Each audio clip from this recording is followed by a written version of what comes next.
Nicolas Hulot, bonjour. Bonjour. Alors tout d'abord, merci de venir ici dans nos locaux de Hydradio. On ne vous présente plus, vous êtes un homme politique, un journaliste. Vous me dites si je me trompe. Homme politique, je ne sais pas, au sens presque grec du terme, c'est-à-dire j'essaie comme beaucoup d'influer sur la société pour qu'elle tienne compte d'un certain nombre de réalités, mais pas homme politique au sens qui prétend accéder au pouvoir, voilà. Alors jusqu'à l'année dernière, vous étiez, alors j'ai peur de me tromper, envoyé spécial du président pour la protection de la planète. Oui, c'est vrai, j'ai eu une mission pendant 3 ans auprès du président français sur tous les sujets, désertification, biodiversité, protection des océans. Et évidemment, très engagé sur la préparation de la COP21 auprès du président français.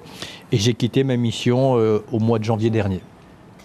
Alors aujourd'hui, justement, on va parler d'environnement et à quelques semaines de la COP22, je vais vous poser des questions qui portent sur cet événement d'envergure.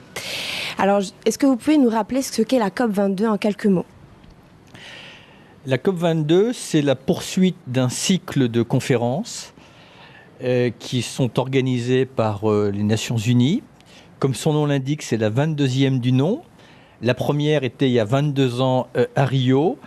Et ça s'inscrit dans le cadre de ce qu'on appelle la Convention cadre des Nations Unies sur les changements climatiques. C'est une concertation, une consultation, un processus juridique qui engage l'ensemble des États de la planète pour lutter contre les changements climatiques.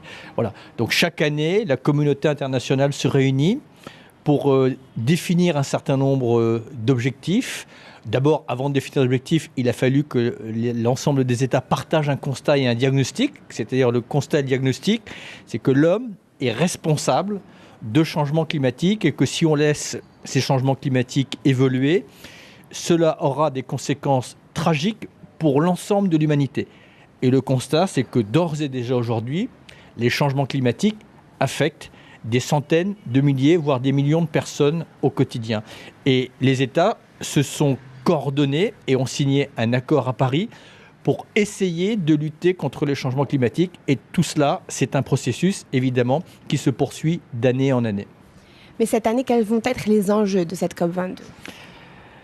Les enjeux de la COP22, c'est d'identifier les solutions très concrètes qui vont permettre de réaliser les engagements que les États ont pris à Paris. À Paris, la communauté internationale, les États, le Maroc, l'Allemagne, la France, l'Inde, chacun a pris sa part de responsabilité pour lutter contre le changement climatique. Ça, c'est une très bonne chose.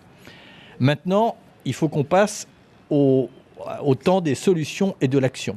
Donc, chacun doit dire comment je vais réaliser mes objectifs et chacun doit aussi essayer de s'enrichir des initiatives des autres. Donc, c'est vraiment le temps des solutions, mais surtout le temps de la cohérence. Parce que parfois, il y a de la sincérité en disant « je vais lutter contre le changement climatique, je vais réduire mes émissions de gaz à effet de serre ».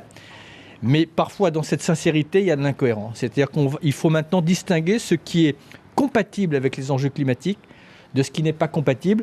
Parce que pour lutter contre les changements climatiques, ça demande, et ça chacun doit bien le comprendre, une révision en profondeur des modèles énergétiques, des modèles agricoles, et plus encore des modèles économiques.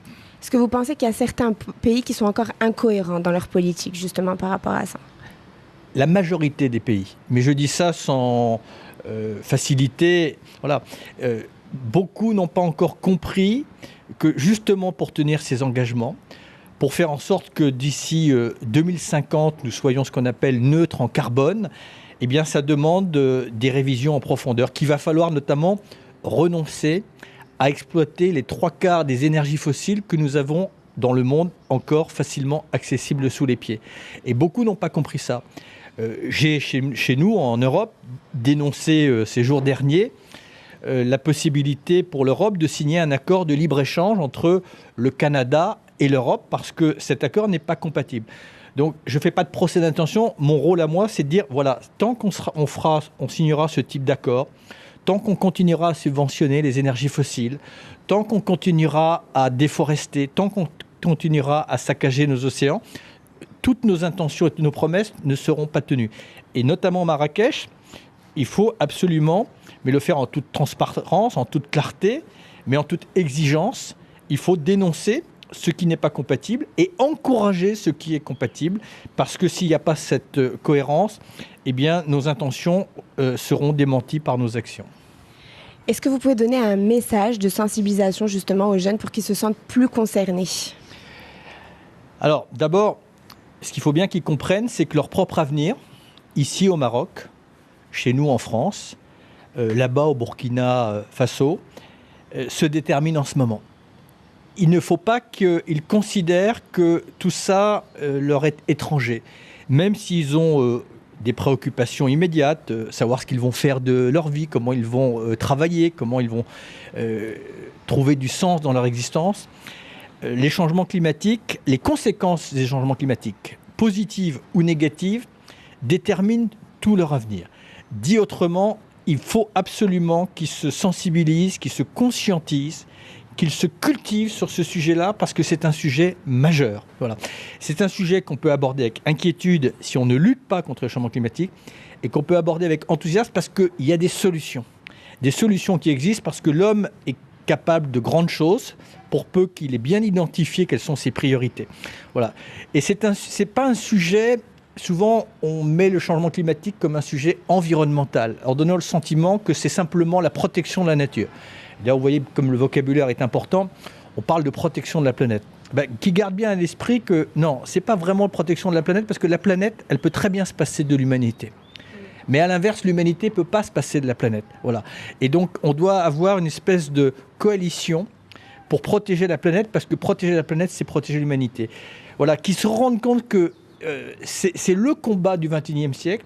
Et si les jeunes ne s'en emparent pas pour pousser les politiques à de la cohérence, pousser les politiques à faire de leurs engagements et de l'engagement climatique leur priorité, si la société civile ne se manifeste pas, si les jeunes ne s'expriment pas en disant « maintenant agissez, on vous donne mandat pour ça », ça ne se fera pas spontanément. Donc chacun, à son niveau, dans le comportement de citoyen, de consommateur, si demain il vote, etc., il faut qu'il donne un signal très clair que ce sujet, c'est leur sujet, c'est l'avenir de la jeunesse qui en dépend.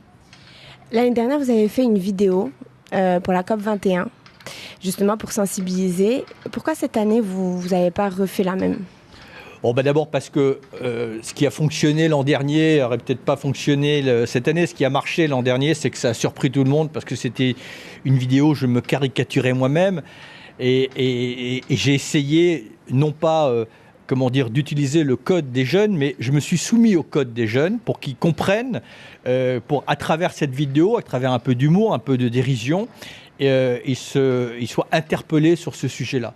Maintenant, je pense que les jeunes eux-mêmes doivent inventer ce type d'outils pour pouvoir sensibiliser. Si demain on me propose quelque chose qui me semble efficace, je l'étudierai.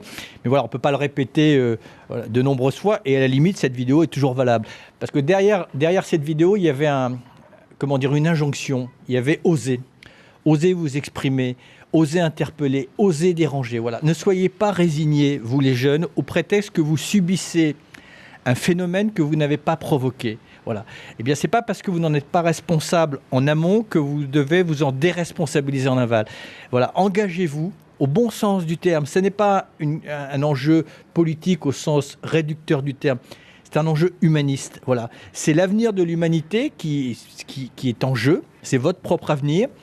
Et il y a des solutions, mais le temps est compté pour les mettre en œuvre. Voilà. Et si vous restez les bras croisés devant votre ordinateur à regarder le monde se défaire, ça ne va pas marcher. Voilà.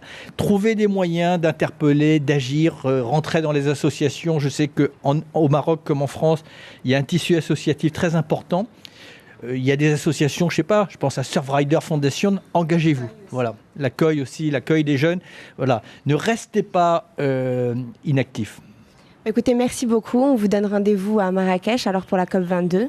Et j'y serai avec plaisir, et vraiment je dis aux jeunes Marocains, ne laissez pas le monde se défaire, voilà. Interpellez vos responsables et dites-leur de mettre ici au Maroc, comme on le dit en France, la transition en route, parce qu'il y a vraiment un monde meilleur à construire. Merci beaucoup. Merci.